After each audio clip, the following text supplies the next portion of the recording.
You might be wondering, what in the world is cauliflower Parmesan? Well, it's really easy. It's cauliflower steak that I turn into a dish like chicken Parmesan, and I'm gonna show you how quick and easy it is to make. Welcome to The Salted Pepper, where we cook for real life using real food and we keep it real simple.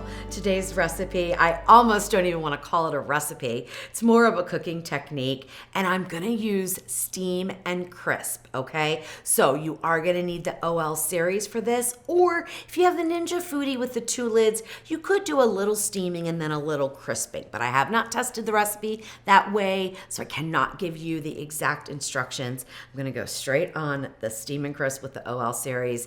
That works out amazing. All right, first thing we need is cauliflower. Now, this is a half of a head of cauliflower because I've already made the recipe a couple times. And what we need to do is cut steaks. So cauliflower steaks are basically just thick cuts of cauliflower. You want them at least an inch wide, okay, so that they hold together. Another important thing is you want to make sure you keep that stem on. Now you can trim off the green leaves here either now or later, it doesn't really matter, whatever you want to do. But you definitely want to keep this stem on. That is what is going to keep the cauliflower together. For an entire head of cauliflower, I would say that you would get a good 4 cauliflower steaks from the center, but then the outside are not going to hold together quite as well. So maybe rice those and turn those into a different dish, okay? All right, let me finish getting the green stuff off.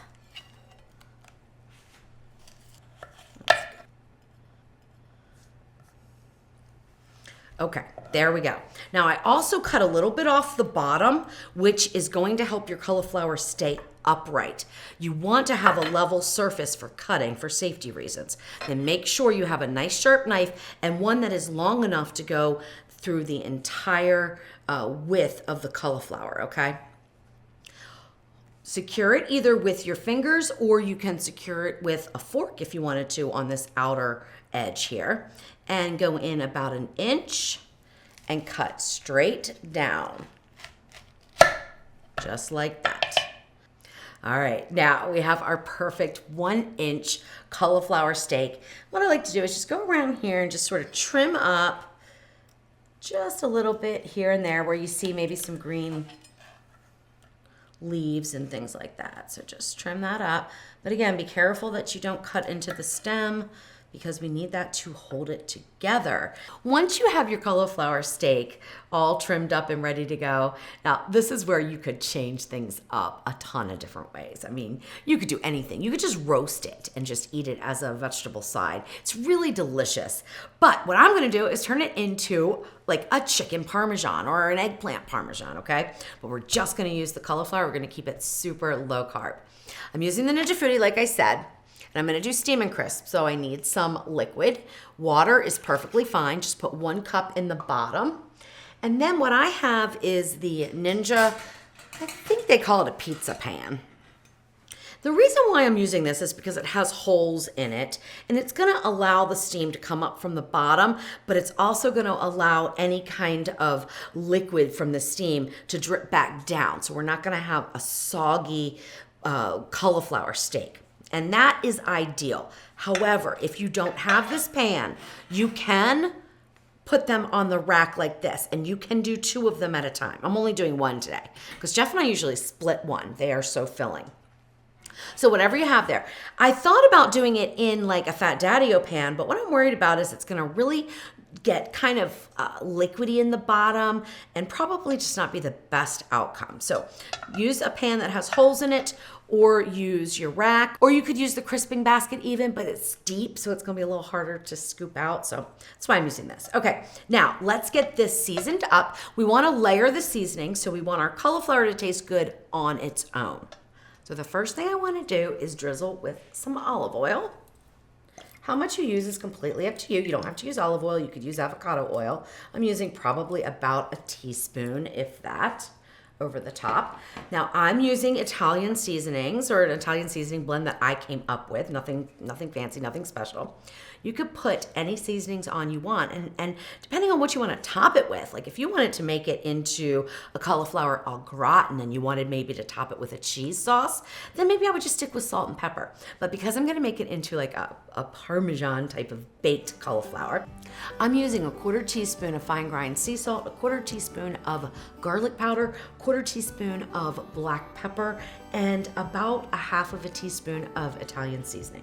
That's what I'm using here. So mix those together, whatever spice blend you want, and then just sprinkle it over the top. Now this is more than I'll need for this one steak. This would probably do 3 or 4.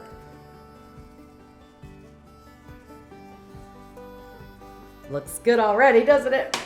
Okay, put this on the rack,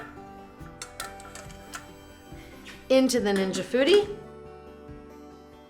All right, once everything's in, we're gonna turn the Ninja Foodi on. The slider's already in the middle, which is where we want it. Usually sits over here to the left, but I was doing something earlier today with the steam and crisp function. And you wanna set it in the middle and then make sure you are on steam and crisp. That is important because guess what I just found out? I was doing a little testing and I found out that steam and bake does a lot longer steaming than steam and crisp, okay? Now, I'm still doing my testing, so I don't have exacts for you, but there is a big difference between steam and bake and steam and crisp.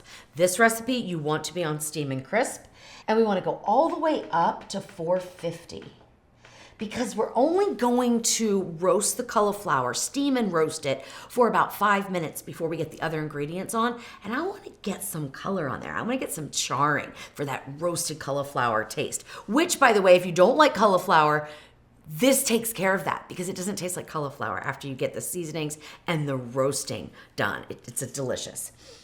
The time doesn't really matter, so I'm gonna leave it at 20 minutes. What we're gonna do is, like I said, steam it for the preheat and then leave it alone, let it count down for 5 minutes. That'll roast it and finish up that steaming, so we'll have perfectly cooked cauliflower and a little roasted, I'm hoping. And then we'll put on our toppings and we'll just close the lid for another few minutes and we're done. All right, now open the lid, but do that away from you. Oh my gosh, that's looking so good. We didn't get too much browning on there, but it looks good and it feels good. That's the most important thing. Okay, now it's up to you what you want to use. You could keep it vegetarian, going with a simple vegetarian marinara, or you could use like a meaty type of sauce.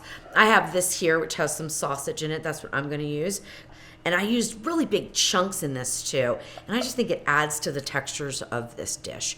So you're gonna put about, I would say, between 1/2 cup and 3/4 cup of your spaghetti sauce, whatever your favorite is, okay? Right on top. Oh my gosh, that looks so good. Now this is cold, so I just go down here for just maybe 2 minutes and then I'll put on the cheese. What types of cheeses you use are completely up to you. I'm using an Italian blend and then some Parmesan on top. You don't want to use all Parmesan because you kind of want that ooey gooey cheese pull kind of feel. So you definitely want to go with something that's going to be more melty than Parmesan is. Also, you want to use the Parmesan on top. It's going to get brown and bubbly, but it doesn't, like I said, doesn't stretch like the mozzarella or the provolone or the Italian blend. So use a combination for the best texture and flavor.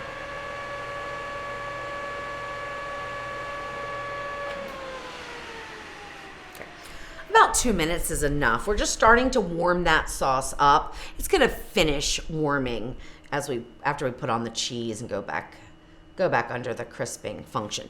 Now, for some reason, your steam and crisp timed out on you or something like that, you absolutely could just go air fry for this part of it. Air fry, though, only goes to 400 degrees, but that's fine. That would be hot enough. All right, then let's get this Parmesan on top. I don't measure the cheese. I love cheese, though. But probably a good 1/2 cup on one cauliflower steak. And like I said, I share it. So one of those is 2 servings for me and Jeff. All right, now we're gonna go another 3 to 5 minutes and then I'll pull it out and show you what it looks like.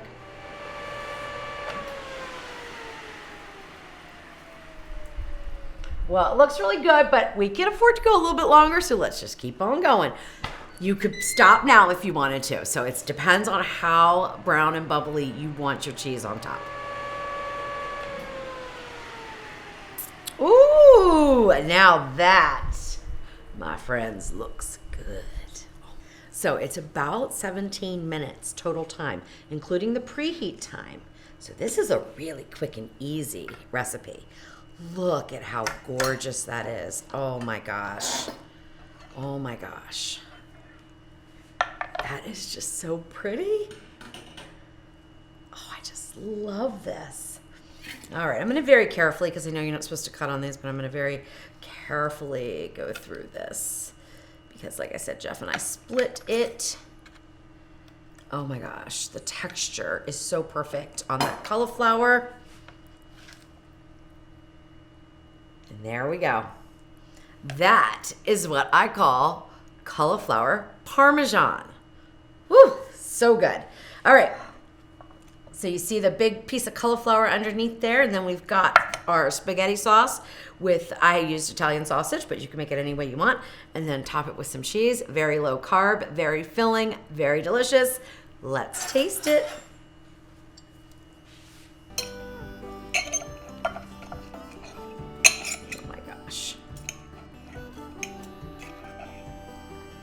I might need to let it cool off a minute.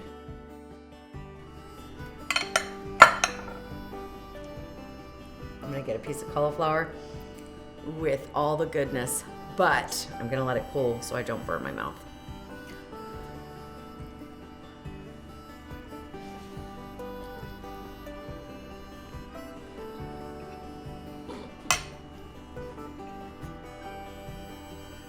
Oh my goodness, this is so good.